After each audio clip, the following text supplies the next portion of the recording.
anything else, I want to start out with a huge thank you. Today in Washington, we held off an attack on health care for all of America.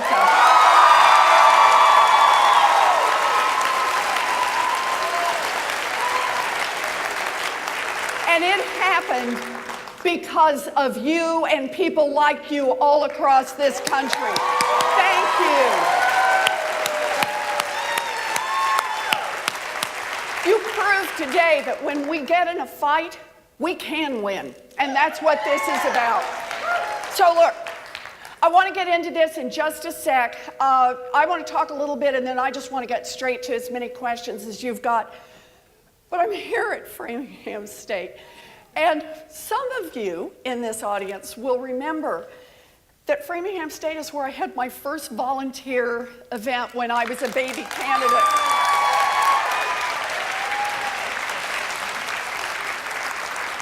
And at that event, now let me do this right, at that event, I took a picture and posted it. Everybody wave.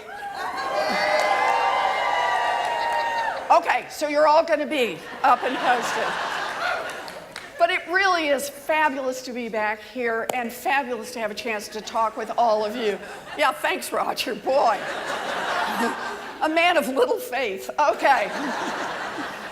First of all, I just want to make sure you can hear me in the back. Good. You can always tell a school teacher, right? I want to make sure you can hear me in the back. I will be keeping an eye on you. I know why you are in the back. You will be called on before this is over. Okay. I just want to talk very quickly about three things that are going on in Washington, then we'll talk about whatever you want to talk about. But the first one, obviously, is what's happening with the Affordable Care Act. And while on the one hand, I want to say thank you, the other half is do not let down your guard. They're still coming. And they can do this on Saturday, they can do it on Sunday, they can do it in the middle of the night. They're coming after America's health care. The Republicans just are hell-bent on trying to take away health insurance from 24 million people, drive up the cost of health insurance for millions more middle-class, hard-working families. And what do they accomplish with all of that? A tax break for millionaires and billionaires. Now, that's not about health care reform. That's about doing the one thing the Republicans have been working on for years now, and that is make this country work better and better for those who are rich and powerful and kick dirt in everybody else's face, and that's why we're here to fight back. You bet. You bet. So, be strong. Persist. The second thing I want to mention is that this week we have also been talking about Supreme Court nominee Neil Gorsuch. Yeah, it's surprise, surprise. I'll talk more about this if anyone wants to ask any questions, but look, bottom line is there is a reason that there is a 60-vote threshold for a Supreme Court nominee. And the reason for that is because this is somebody who, once they get in there, it's lifetime. And there's no one who has any ability to review what they do. Not the president, not the Congress, not some other set of judges. And so it is powerfully important that whoever makes it to one of these seats in the Supreme Court be somebody who can attract enough bipartisan support that they're somewhere in the mainstream of legal thought. In my view, Neil Gorsuch is a man who has made it clear by his written record, by his decisions, over and over and over again, that when he has a choice between the rights of corporations and the rights of women, he chooses corporations. The rights of corporations and the rights of employees, he chooses corporations. The rights of corporations and the rights of consumers, he chooses corporations. We need a Supreme Court justice who chooses real people. So I'm into this.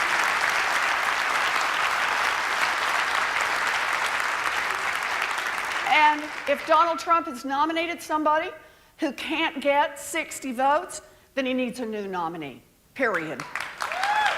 We're going to fight this one. The third one I just want to mention, because I think it's so powerfully important, is that the budget that Donald Trump has laid out, which is really his blueprint and Republicans' blueprint for where this country goes. And what's he said in this blueprint? How do we build a future in America? According to Donald Trump and the Republicans, the way to do it is to cut our investment in medical research by 20%. Right?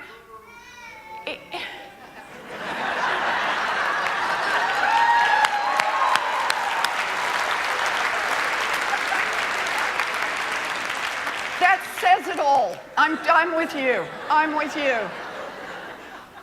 To cut Pell Grants, right? To zero out Meals on Wheels. To make our country, I want to be clear about this. He says he wants to increase the defense budget, but what he wants to do is make huge cuts elsewhere in the budget, which is part of how we keep ourselves safe through the State Department, through our counterterrorism work. You know, a budget, a lot of people think of it as just a bunch of numbers. No, a budget is about our values. And the point we've got to make, and make strongly, is that we want a budget that aligns with our values. That means investing in our kids, it means investing in infrastructure, it means investing in research. That's what we want. So that's what we're going to fight for. You bet. You bet. Yes. Okay. So we're going to do some questions, okay? This is going to be Stump the Senator. We're going to do some questions. Come on out, Zeke, and make this happen, okay? All right, Zeke, have at it. This is when the music plays. Bum, bum, bum, bum, right? Okay. So we'll be calling numbers 107, 95, and 94. Okay, so I think the 90s were all stuck in there together. Okay. Hello, Senator. Hello. As me and many Americans feel, now that the health bill has failed, do you think this marks the end of the Trump presidency? Oh, your mouth to God's ears. No, I don't. And I'll tell you why. Because they'll keep coming back. I mean, look, they've got so much invested. They're going to come back again and again and again. And if it's not on health care, they're coming back on Neil Gorsuch, right? They're coming back on this budget. They're coming back on one after another after another. And that's why it is. That's why this is such a moment to pay attention to. It shows how important engagement is. And that the only way we're going to be able to fight back against the agenda that Trump and the Washington Republicans are pushing is that we've got to stay engaged, we've got to stay active, we've got to show up, we've got to talk to people, we've got to call people, we've got to be in this fight all the way. So that's what I think it's going to take. Good, I appreciate the question. Good, good. Do you think that Democrats should try and fight for more progressive health care, like a public option or even single payer? Yes.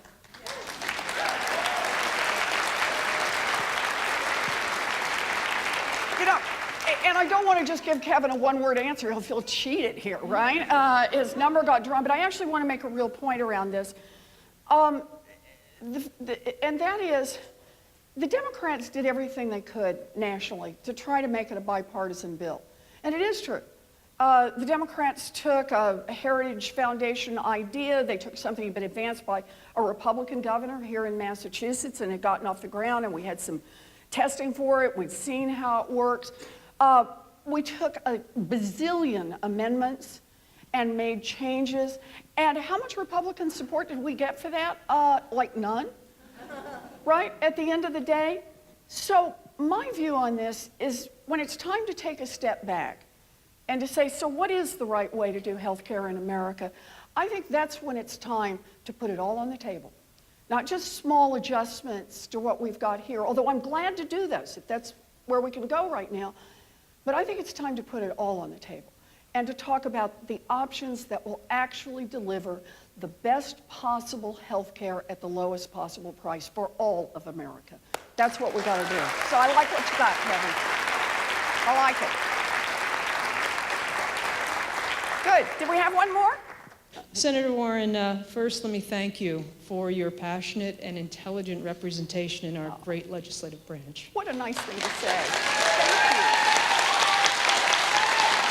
That's so nice. Thank you. Our great state of Massachusetts is truly fortunate to have you as our senator. My question and concern is this: what are the most effective actions that we as citizens can take to affect change? For example, does signing electronic petitions online that we do over and over again have any impact? Town hall meetings have seemed to be effective, especially with the Affordable Care Act. But as citizens of a predominantly Democratic state, what are the best things that we can do to influence political change on a nationwide scale regarding the current issues, as well as the upcoming 2018 elections? We want to help. Please tell us how. Oh, thank you. It's a great question.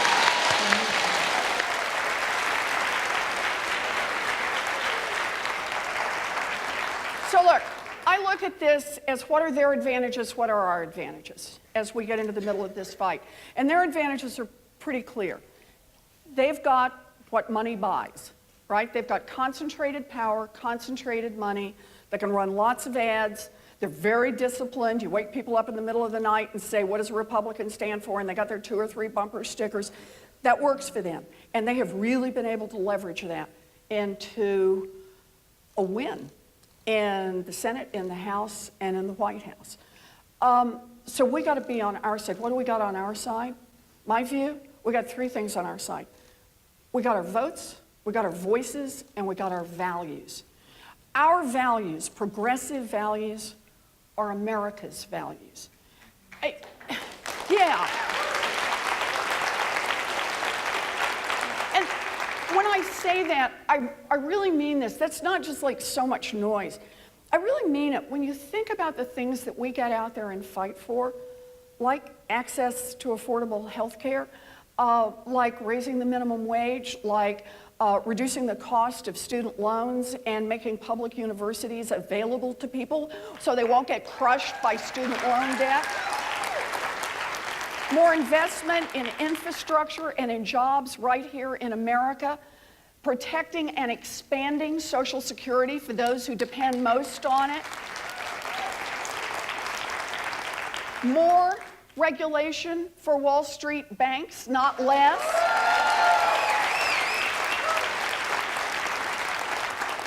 Truly progressive taxation where the rich pay a fair share, right? So we've got that money for investments. But here's my point. On every one, what's that? Don't forget the environment. God bless you. Thank you. Wait. Okay, wait. You gave me the chance. I want to say something really controversial when I talk about our values. We believe in science. Thank you. And we believe in a world where you can breathe the air and drink the water, right? And that we have, and this is why I put it in terms of values, that we have a moral responsibility to pass along a planet to our children and grandchildren where they will be able to breathe the air and drink the water. I say that, and the reason I start the answer to your question there is these core values that shape what it means to me to be a Democrat are core values that are widely shared across this country.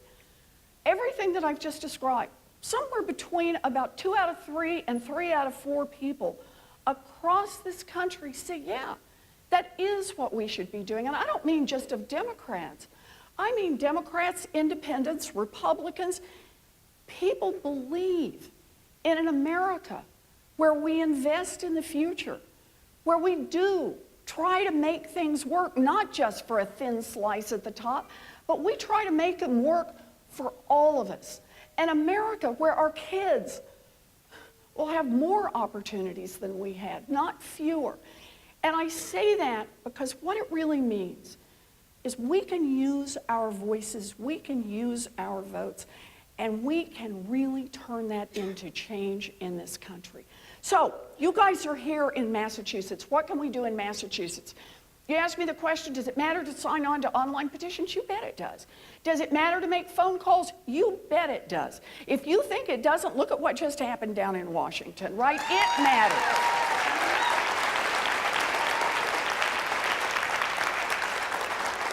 But, having said that, we got a great delegation here in Massachusetts, right? Catherine Clark, fabulous. Ed Markey, we're all on board. The whole delegation works together. So it means we have a special opportunity, and that's the opportunity to reach outside Massachusetts. Everybody in this room has family, friends, acquaintances, folks you went to school with, friends of friends, you belong to organizations that have members in other states, members in districts that are represented by Republicans. Please, please, please reach out to them. Ask them to call. Your calls matter, but their calls really matter. Ask them to call and ask them to show up. Show up at town halls, show up at office hours, show up when it's not office hours, hold a sign, get out there and make their voices heard. Because it's only if we make our voices heard that we can truly, truly make this the country we want. I want to tell you, the day that Donald Trump is sworn in, I don't want to forget that day. I don't. Because it keeps me getting up early in the morning and still working late at night.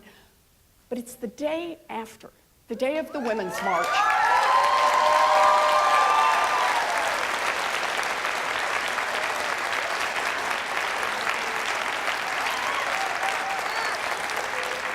The day that women and friends of women got out there and said, we're going to fight for what we believe in. You're going to hear our voices all over this country.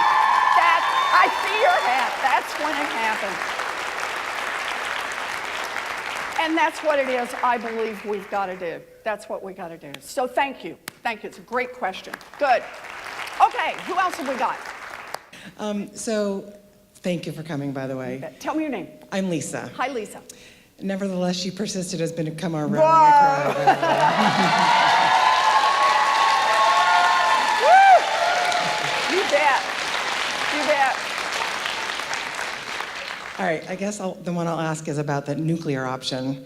I know people keep mentioning it, and I'm wondering what it is and what that means and how likely it is that that's going to happen. Okay. So this is in the context of the Supreme Court nomination.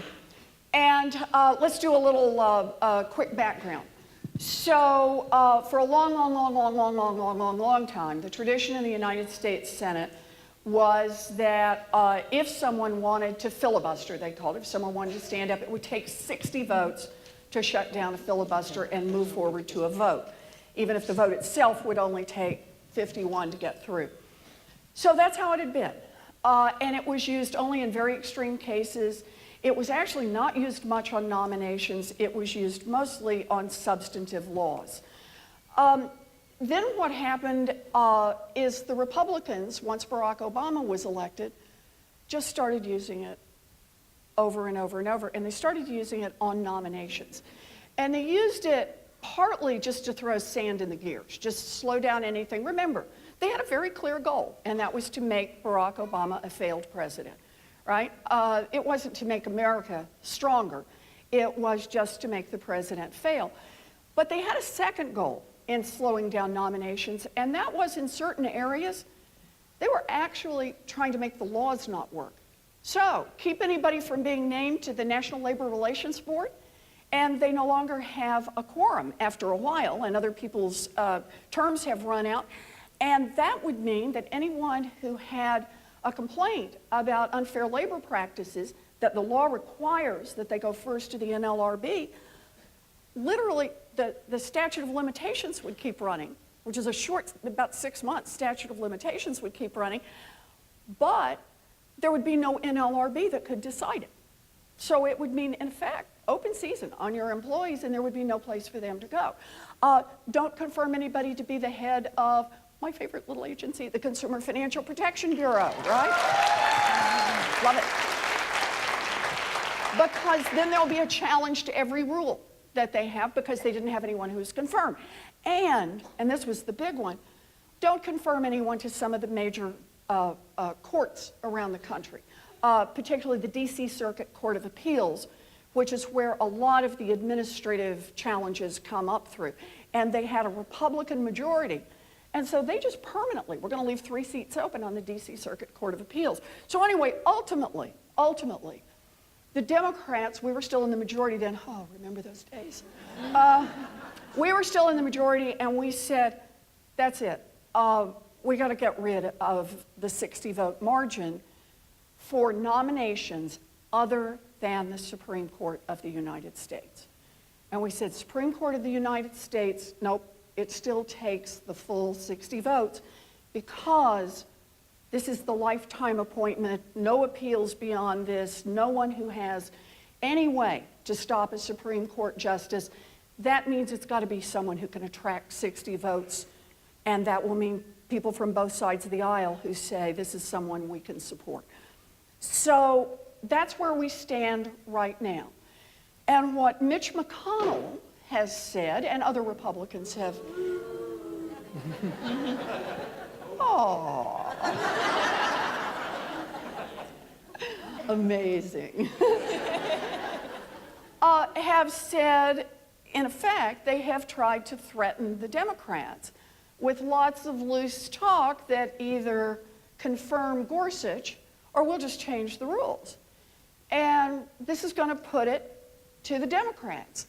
My view is, look, if you don't have a nominee who can attract 60 votes, then change your nominee, not the rules. That's the deal. Get a nominee who can get 60 votes. I get that the Republicans are going to name somebody that's not who I would have named, right?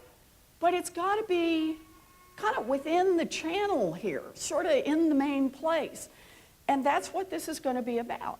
And the Republicans have threatened, and my view is we have to do what we believe is right on Gorsuch, which I'm sure lobbying my colleagues hard to say Gorsuch is not the right person to get a lifetime appointment to the United States Supreme Court. I'm going to keep fighting for that, and I'm going to keep fighting to hang on to the 60-vote rule. And if the Republicans want to destroy it, then let's throw down over that. I'm ready. Okay? Good.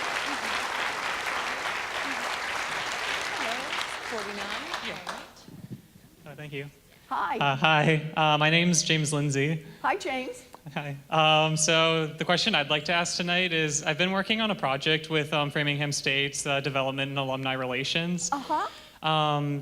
Basically, long story short, I taught in the country Chuk, Micronesia last year. I really cared about the kids I taught a lot, so I've been trying to help them get more higher education opportunities. I've been working with FSU to try to help them come here, so we've set up a donation fund for it. Would you be willing to help me spread the word about it so that we can be successful? James, I think you just did it. Yeah. My man. Oh, thank you. Okay? We'll do some of this. We'll take a picture later. Okay? Good for you. Good for you. We'll take a picture later. We don't have to do it right this minute. We're going to do a whole line. Okay, we'll do this. James just figured out how to cut to the head of the line. Okay? Nice work, James. You're my man. Okay, good. Who else has got one? Anybody else? Hi, tell my me your name's name. Dustin. Justin. Hello, Justin. With a D. Justin. No, a D. Oh, Dustin. Yes. Got it. Where is that D? I was looking for it anyway. It's Okay, I got around. it. Dustin. I hear you, Dustin. What do you think can be realistically done right now in this Congress to help to make college more affordable and to lower the cost so that situations like the one I briefly described don't become more common? Thanks. I hear you, Dustin.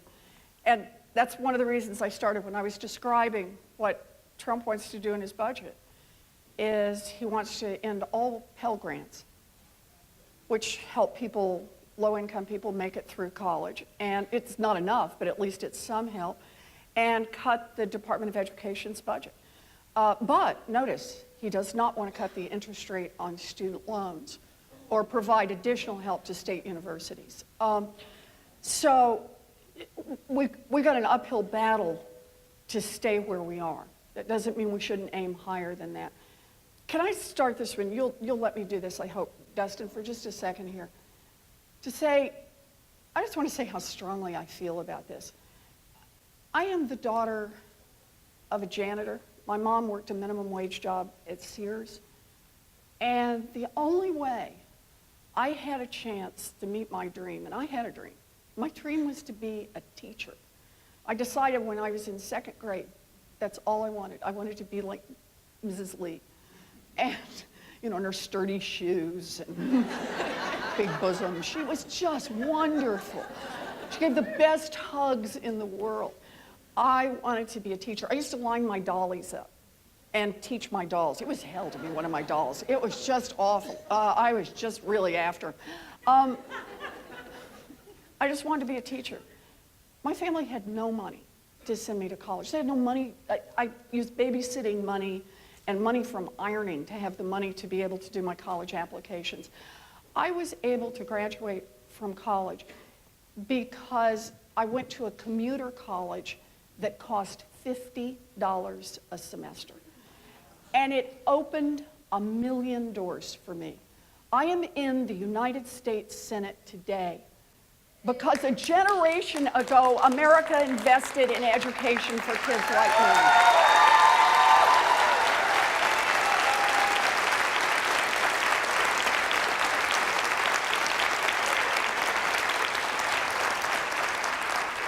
And the idea that that pathway forward, that set of opportunities has narrowed and narrowed and narrowed on our watch is fundamentally wrong.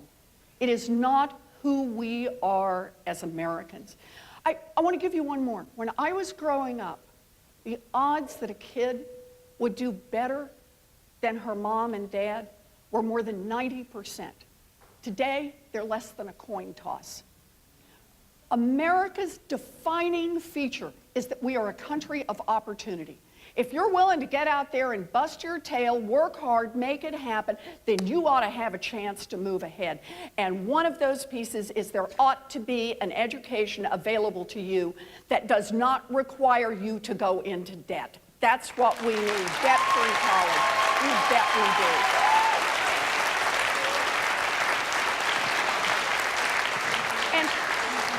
And let me be blunt on this.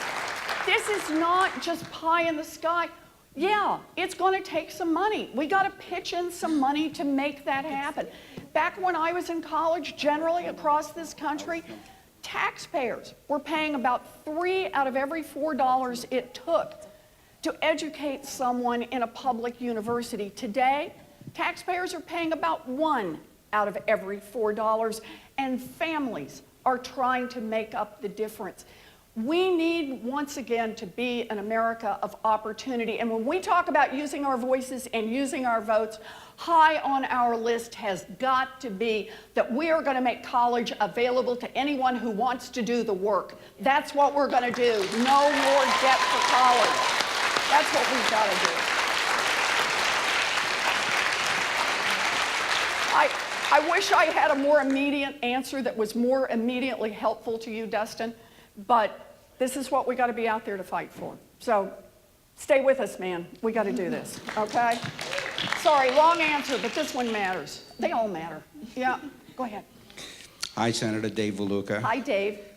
Thank you first for CFPB and Dodd-Frank. Yay, I love CFPB.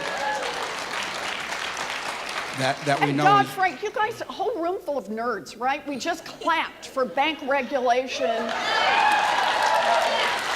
love it. I love it. Go ahead, Dave. part of the attack on Dodd-Frank is its impact on smaller lenders who didn't do anything wrong. Yes. And the problem that we're seeing is that the smaller banks are being forced to merge because of compliance, regulations, and we're getting back to where we started with big banks. So what can we do to take some of the burden off the community banks and smaller banks who, again, didn't do anything wrong, didn't do what Wells did, didn't do what AIG did in terms of toxic loans and all of that. Right. And we need them in the community. Right. So I think, Dave, I want to actually start with your point. It's not only they didn't do anything wrong, they did a lot of things right. Our community banks are the ones that are there in our communities. They're open. They're the ones who not only sponsor the softball teams and put together and pitch in a little something for the local parent-teacher association. It's that they provide us with a model of banking services that are really based on consumers, based on the notion that you don't make a profit by cheating them and running, right? You don't make a profit by tricking people, because over the long haul, these are your neighbors. You've got to count on the repeat business here. And that means you've got to be pretty straight up and honest all the way through it. So here's a couple of pieces on that. The first one is we really need a better recognition in our banking system that there really are two different tiers of banking. And that small banks and their business model are very different from the giants. And they're making their profits in different ways, and they have very different relationships with their customers. And I think that's the first place we have to start with that. The second thing I want to say about that is just a small point. I really will go and get really nerdy here for a minute. But the importance of simple and clearer rules. And so let me make just a small pitch to the side. I believe in Glass-Steagall. And you guys are so good. Yeah, I love it. Only in Massachusetts does Glass-Steagall get a yeah.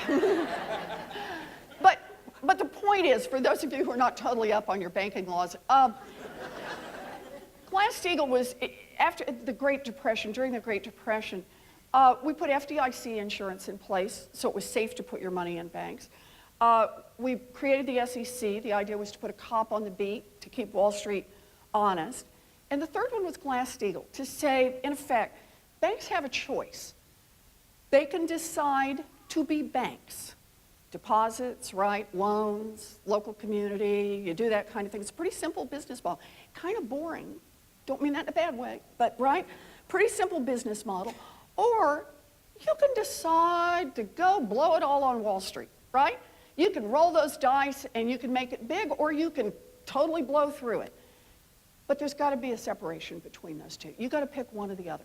You do not get to pick, oh, I want that FDIC insurance and all those cheap deposits, and then I'm going to pick them up and get out here and go to Wall Street and roll the dice. And then if I lose, we dare the federal government to let it go down and take all those depositors with them. So that's why I believe in Glass-Steagall. And the reason I make that pitch, the Volcker Rule, which is in the middle of Dodd-Frank, the Republicans carry on and on, oh, Dodd-Frank, it's like 8 bazillion pages long, and they're right, it's long. It's complicated. You want to know one of the big reasons it's complicated? Because it's got the Volcker Rule in it. What was the Volcker Rule designed to do? It's designed to kind of separate them, but not quite separate them.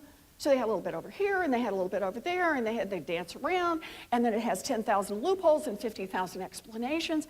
And so we end up with this incredibly complex structure. Why? Because we just wouldn't separate banking from risk-taking on Wall Street. So here's my pitch. Want to help small banks? Want to help community banks?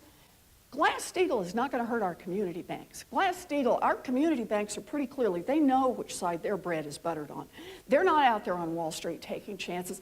Let's pass Glass-Steagall and make all of banking regulation a little simpler and a little easier for our smaller banks. That's my pitch. Thank you. Thanks, Dave. God, this is the most fun in the world. I love coming and doing this. Yeah, go ahead. My name is Ian. It's a pleasure to talk Hi, to you. Ian. I work in the field of K-12 public education. And Let's hear it for school teachers.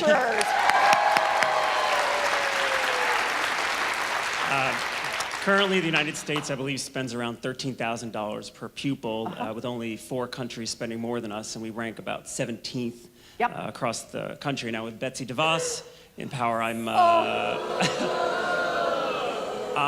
to be frank, terrified. So I'm wondering what you can do on your end to improve public education.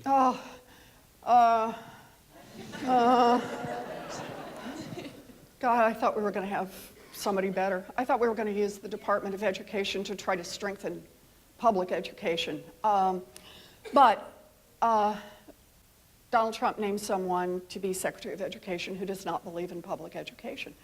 And here's the thing. I just want to make sure everybody always dials into this. So Betsy DeVos, who never went to a public school, whose children did not go to public school, she's quite sure, though, that she knows that kids who are in public school would be, better off if they were in for-profit charter schools that had virtually no oversight and regulation. I just want to say to everybody we went back and forth here in Massachusetts about charter schools and about public schools. I got a letter when Betsy DeVos was nominated from the Massachusetts Charter School Association that said, I'm going to paraphrase, block that woman. And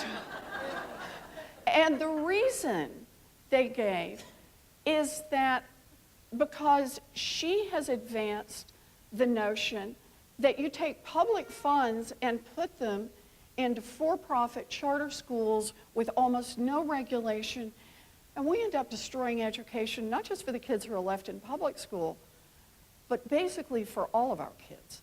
And that is a complete disaster. So, what are our tools? This has been a real part of what I try to do as a senator.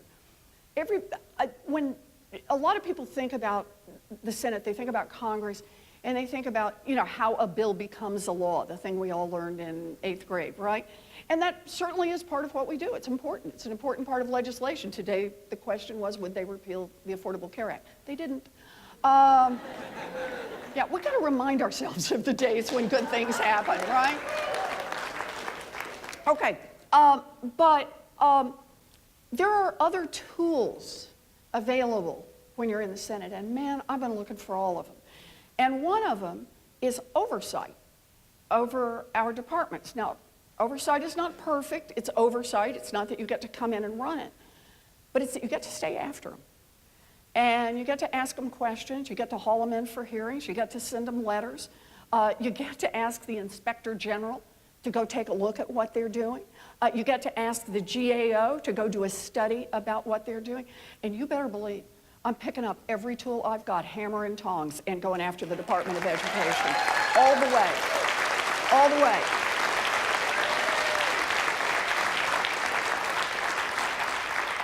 Second thing goes back to our first question, and that is people got engaged over the DeVos nomination, and rightly so, because people saw how this agency in Washington could touch their lives, their communities, their families.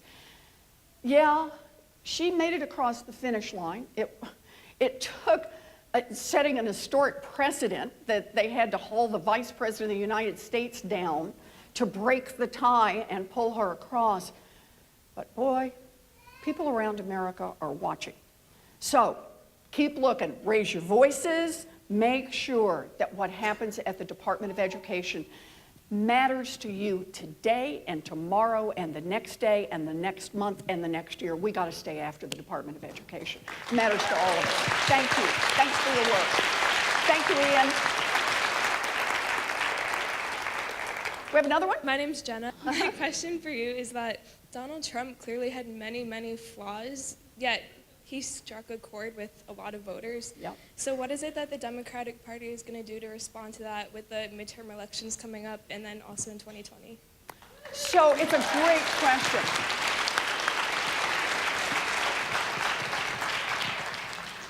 So I'll back up a little bit on this, Jenna. The whole reason I got into politics is that this was not on my list. This is not on my bucket list or shopping list or any other list. It was seeing what was happening to hardworking families across this country. It was seeing that the kind of opportunities that we once invested in as a country were shrinking up, and that while GDP was still going up across this country, that all of those benefits were increasingly going to those at the top and leaving everyone else behind. And this is what I studied, this is what I worked on, and this is what I tried to fight back against long before I ever got to the United States Senate. It's what I care about now that I am in the Senate and keep looking for ways to try to open opportunity again. People across this country are angry. They're angry. They're angry that their kids can't get an education without getting crushed by student loan debt. They're angry that for a generation now, wages have remained flat while the cost of housing, the cost of health care, the cost of education, the cost of transportation, the cost of childcare have just gone through the roof, just putting families in a vice. They're angry that no matter how hard they work, the possibility of retirement looks further and further and further off. They're angry that they do everything they can. They bust their tails every single day, and they wake up the next day a little further behind. They're angry that a huge part of America lives today just one pink slip or one bad diagnosis away from complete financial collapse. Donald Trump found the anger. And then Donald Trump did a really ugly thing. He gave a story to it. He said, you're right to be angry and it's their fault. It's their fault. And fill in the there, right? It's their fault. People who don't look like you, people who don't worship like you, people who haven't been here as long as you have, right? It is their fault. So that it was this toxic stew of hatred and bigotry and genuine, legitimate anger about a country, about a government that is no longer working for the people. And he put those two together and he rode them all the way to the White House. Now, having said that, let's keep in mind, he did lose the popular vote by 3 million.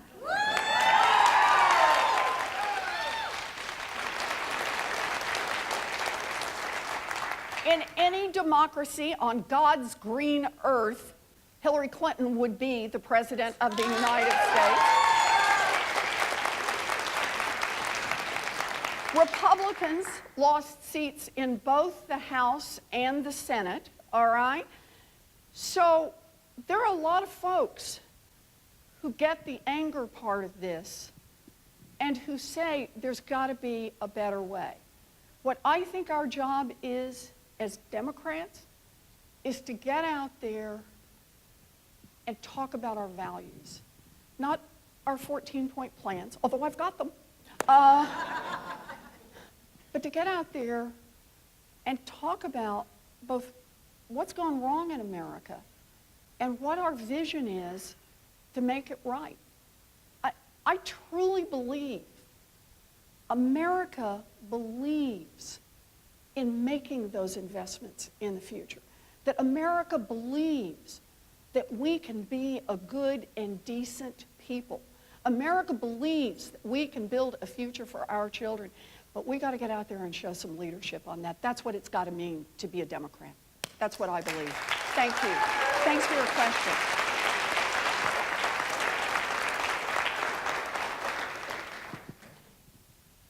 Hi, Senator Warner. It's Dave Doucette. I'm the freshman Ward 2 City Councilor from Marlborough, Massachusetts. Oh, it's nice to see you. Nice Glad to seeing you have too you again. here. Thank you. Kirk Hurley says hi, by the way. Oh, good. Okay, Yeah. give him my best. You also, someone asked about what else they can do. Uh-huh. I would add run for local office. Oh, you know, run for every office. I am so glad you said that because this is true.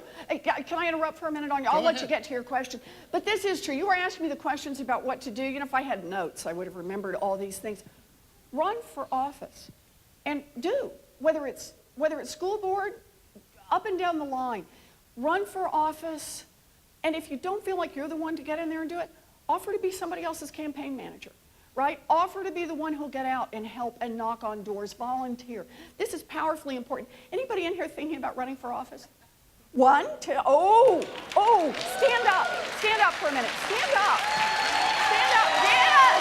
Oh, we got a whole group here. Stand up, yes. Look at this, all right. Way to go. You're going to get some help in this room. Get some help. network when we're through here, okay? And we'll do pictures together. Okay, yeah, go ahead. One other thing, anyone from Marlboro, the Marlboro Democratic Caucus is meeting at Kane School on Farm Road tomorrow morning at 9 o'clock. So anyone who can show up, we need you to show up. 9 o'clock Saturday morning, he's putting it to you. Yeah. Okay. But the real question is, today there was a Senate legislation passed to basically, affect the internet regulation.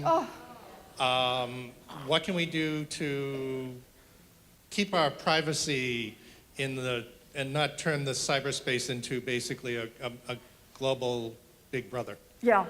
So this is horrible. And let me tell you what's horrible right now. So the Republicans have, I just want to do the lay of the land here. The Republicans have been putting out these horrible nominees. The Republicans, Donald Trump, has been putting out these horrible nominees. And the Republicans in the Senate, yeah, they're all great. Betsy DeVos, yeah, and a guy for the EPA, Scott Pruitt, who doesn't believe in science, attacks the EPA, right? Treasury Secretary, who was also known as the foreclosure king. It's just, this stuff is unbelievable. And then we've got the fight over the Affordable Care Act, right, that's been up there. Donald Trump puts out his budget. And then we have those compelling national issues about how Schwarzenegger's ratings are going, right? The things that keep a president up at night. You can't make this stuff up, right? Anybody's a comic today. Just read the news out loud. But all of this is going on, and the consequence is that there's something else that's been flying right under the radar screen. And it's known as CRAs. And what the Republicans have been doing at the rate of roughly 1, sometimes 2 a week, is they're just rolling back regulations. They're just taking these regulations and rolling them back.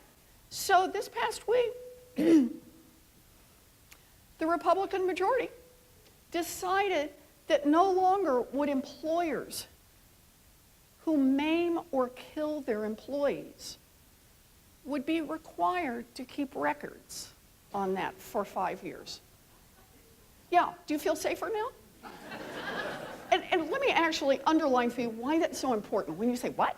The answer is they've had to keep records for a long time and report this so that the Occupational Safety and Health Administration can figure out where to concentrate their resources in terms of investigation, because they get enough money to go inspect workplace safety at every business in America once every 140 years.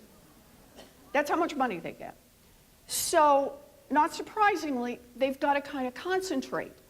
And they use these data to say, I'm going to go to the places where the problems are. I want to go where the most problems are, where people die, where people are involved in workplace accidents that tear off arms or legs, right? Terrible things that happen to people.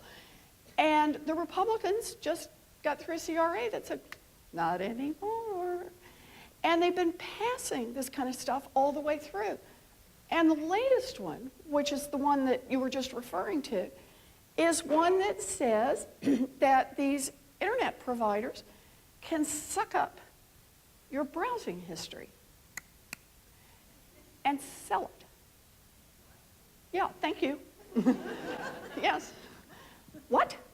The idea that without your permission, what sites you visited, where you've gone, where your teenage son went to while you're out of town, that they can collect that information and then sell it however they decide to sell it. So the amount of privacy you've got just went from this much down to this much. But not to worry, because somebody's going to make a profit off it. And I just got to tell you, that's been the game for the Republicans all the way through this. So here we are. Donald Trump has been in office, God, 439 years, right? These are like, remember like dog years? It's going to be like Trump days.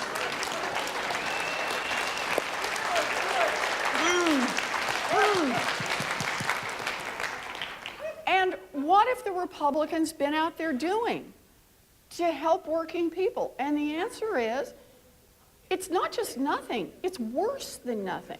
They've been out there over and over and over, making life better, more comfortable for those who are already rich, for those who already have power, for those who make big political contributions, and it's all coming out of your hide.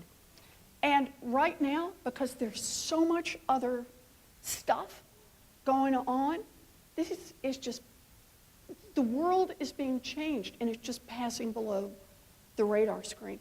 This is a terrible cost we're paying as a country, and one that we got to fight back. We got to win these elections in 2018. We got to win these elections in 2020, and we got to put our country back together. Thank you. So. Hi, Senator. My name's Paula. Hi, Paula. I like your T-shirt. Thank you. All right. We were also proud marchers in Washington. Oh, go. Thank you for being a role model for my girls. My question is, and I can't believe it hasn't been asked yet, what is going on with Russia? I know Congressman Schiff 2 days ago said, I have more than circumstantial evidence. So every hour I'm on my news feed, when are we going to hear about this? What's happening? What can we expect now that they've canceled public hearings in the House? How is the Senate hearing going to be different? Do you have more faith in what's happening with your colleagues in the Senate? What do we need to do to get to the bottom of this? Okay, so great question. Thank you. And you're right. You know, so let's talk about this. So everyone knows what the basic question is, and that is whether or not the Trump campaign was colluding with the Russian government during the election. The intelligence services have concluded that the Russians hacked in to systems here in the United States with the deliberate intent of influencing the outcome of the election. This is now clear. What's happening is, so how much of this did the Trump people know about? How much did Trump know? What have been the rest of the connections? And there have been investigations, both in the House and the Senate. Here's a problem with the investigations. They're in what's called the Intelligence Committee, and that means no snarky jokes about oxymorons. They're behind closed doors. It's all secret. And so they're gathering information, allegedly, but it is all secret. And then, unbelievably, over on the House side, Congressman Nunes gets allegedly secret information and then heads straight over to Donald Trump and whispers it straight into his ear about an ongoing investigation. We also know that Comey said this week that there is an active and ongoing investigation by the FBI. So we have a lot of evidence that there is reason to investigate. Okay, there is strong reason to investigate. But the question is, what kind of an investigation? So I start with, we need two things.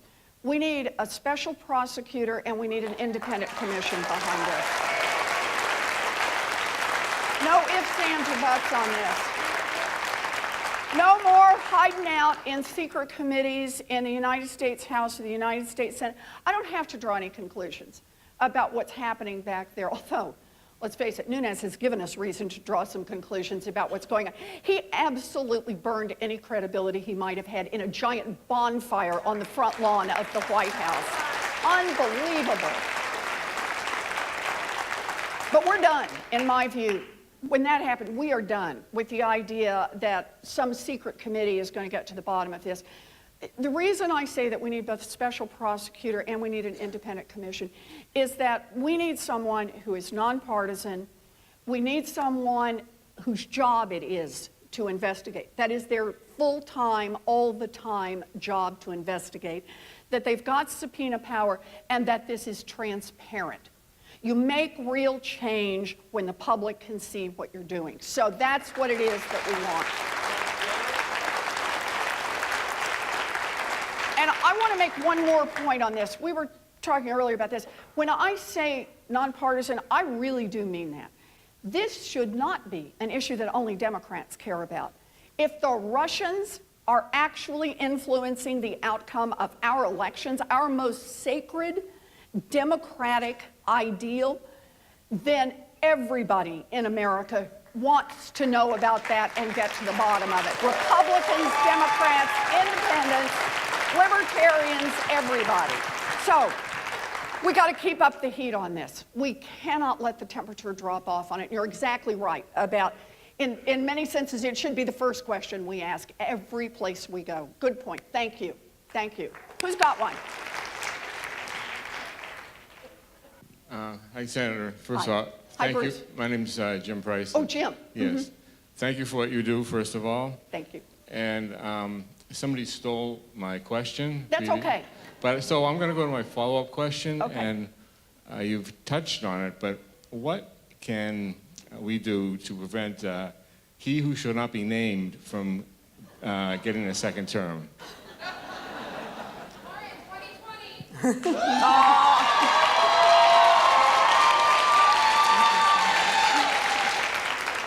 So, look, I really am serious about this part. Actually, because I checked a calendar on this, he is still in his first 100 days. And we cannot drop the ball looking too far ahead. What we have got to stay focused on right now are the fights right in front of us. And we have got to stay focused on those fights, on the Affordable Care Act, on what he does with this budget, on making sure they don't roll back all the financial reforms and the Consumer Financial Protection Bureau. We have got to stay focused on those fights, and we've got to start rolling that into the 2018 elections. If we can get, look, the House is looking like it's in play.